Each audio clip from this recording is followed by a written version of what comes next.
আসসালামু আলাইকুম সুপ্রিয় ভিউয়ার্স, আজকে আমি নবম দশম শ্রেণীর সূচকের একটা অঙ্ক এখানে ব্যাখ্যা করছি। যেমন এখানে দেওয়া আছে এর মান 0 থেকে বড়, এর মান 1 নয়। এই শর্তে আমরা x = y হলে x = y, আমাদেরকে এটা শর্তটা দিয়ে আমরা এর সমাধান করব। প্রথমে লিখবো যে √3x + 1 3 √3 2x - 1।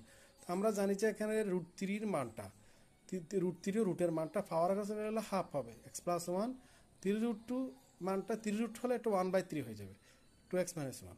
তাহলে এখানে আমরা দেখবো যে পাওয়ার আসলে পাওয়ার কি হয়ে যাবে, গুণ হয়ে গেছে। দেখছেন হাফ এর সাথে 2x + 1 গুণ, আর এদিকে 1/3 এর সাথে 2x - 1 গুণ। তারপর এখানে তাহলে x + 1 উপরে চলে গেছে, 2x - 1 উপরে চলে গেছে। তাহলে এখানে এটা ধরলে এটা x y হলে x = y, মানে এটা y, এটা হয়ে গেছে।